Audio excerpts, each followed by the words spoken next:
বসে যাবেন হলুদ সম্মান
সম্মানিত হাজিরিন, এই মুহূর্তে আপনাদের সামনে সংক্ষিপ্ত আলোচনা নিয়ে আসছেন বাগাইহাট কেন্দ্রীয় জামে মসজিদের সম্মানিত খতিব হাফেজ মাওলানা রাশিদুল ইসলাম ভাই মোহাম্মদ হাফেজ মাওলানা রাশিদুল ইসলাম।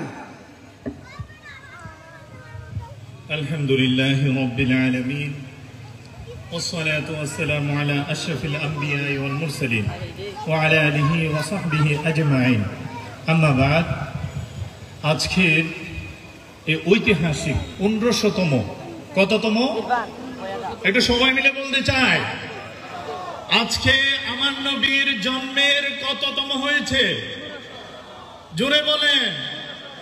আজকের এই 1500তম জশ্নে ঈদ মিলাদুন নবী সাল্লাল্লাহু আলাইহি ওয়াসাল্লাম উদযাপন উপলক্ষে আয়োজিত দিঘিনালা আহলে সুন্নাত ওয়াল জামাত কর্তৃক এই আজকের এই অনুষ্ঠানে মঞ্চে উপবিষ্ট সম্মানিত সভাপতি এবং আজকের মাহফিলের সম্মানিত প্রধান অতিথি এবং অপর বিশেষ অতিথি সহ আমার সামনে উপবিষ্ট সুন্নি আশিক রাসূল ভাইরা, আসসালামু আলাইকুম ওয়া রাহমাতুল্লাহি ওয়া বারাকাতুহু।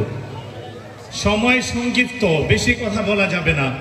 আমি শুধু এটুকু বলতে চাই, আমার নবীর আগমনে আমরা খুশি না বেজার? আমার নবীর আগমনে খুশি হয়েছিল আদম নবী, ঠিক কিনা? আমার নবীর আগমনে খুশি হয়েছিল শীষ নবী, ঠিক কিনা? আমার নবীর আগমনে শীষ আলাইহিস সালাম দুনিয়াতে এসে শুভ সংবাদ দিয়েছিলেন। আমার নবীর আগমনের কথা জানিয়ে খুশির সংবাদ প্রচার করেছিলেন। হযরতে নূহ আলাইহিস সালাম এসে তার কওমদেরকে আমার নবীর আগমনের খুশির বার্তা দিয়েছিলেন। হযরতে ইব্রাহিম আলাইহিস সালাম এসে আমার নবীর আগমনের খুশির সংবাদ দিয়েছিলেন। হযরতে মূসা আলাইহিস সালাম এসে আমার নবীর আগমনের খুশির সংবাদ দিয়েছিলেন। হযরতে সুলাইমান আলাইহিস সালাম এসে আমার নবীর আগমনের খুশির সংবাদ দিয়েছিলেন। হযরতে দাউদ আলাইহিস সালাম এসে আমার নবীর আগমনের খুশির সংবাদ দিয়েছিলেন। সর্বশেষ হযরতে ঈসা আলাইহিস সালাম এসে বলেন, ও মুবাশশিরাম বিরাসূলিন ইয়াতি মিন বাদি ইসমুহু আহমদ, আমার পরে এমন একজন নবী আসবে, তোমাদেরকে আমি খুশির সংবাদ দিচ্ছি, যে নবীর নাম হবে আহমদ। বলুন না সুবহানাল্লাহ। সুবহানাল্লাহ। আমার নবী যেদিন আগমন হয়েছিল, কুল কায়নাত খুশি হয়েছিল, কুল কায়নাত খুশির ঝুম মাচিয়েছিল। আমার নবীর আগমনে ফেরেশতারা নারা দিয়েছিল, আর একজন ব্যক্তি